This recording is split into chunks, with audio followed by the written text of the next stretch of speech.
Hi friends అందరికి good morning. అందరు తయారయ్యారా? మేమైతే ఇప్పుడే తాగుతున్నాం. ఈరోజు కొంచెం లేట్ అయినా తాగుతున్నాం అనమాట. మీకు స్టార్ట్ అయితే ఇచ్చేసింది. ఇదైతే నెక్స్ట్ వీడియోలో ఓపెన్ చేస్తాము. అసలు ఏం తెప్పించినాము, కొత్త మోడల్ వచ్చింది అనమాట. ఇట్లా చూస్తే ఇట్లా తీసేసుకుంటారు, అట్లున్నాయి అనమాట. మరి ఎందుకంటే బయట పెట్టినట్టు ఇంట్లో అయితే పని చేస్తున్నారు అనమాట. మా ఇల్లు తొందరగా కంప్లీట్ కావాలని ప్లస్ కంప్లీట్ అయితే మాత్రం మా ఇల్లు కంప్లీట్ కావాలి, మేము చేసే ఈ రెండు బిజినెస్ సక్సెస్ కావాలి.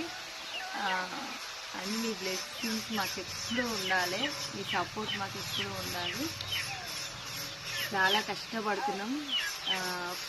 పొద్దు నుంచి మళ్ళీ నైట్ 12 గంటల కష్టపడుతున్నాం అనమాట. మా కష్టానికి ఫలితం అయితే రావాలని మేమైతే అనుకుంటున్నాం. మీ సపోర్ట్ ఉంటే ఖచ్చితంగా వస్తుంది. అందరూ సపోర్ట్ చేయండి. ఈరోజు ఇట్లా కూర్చున్న వాళ్ళం ముందు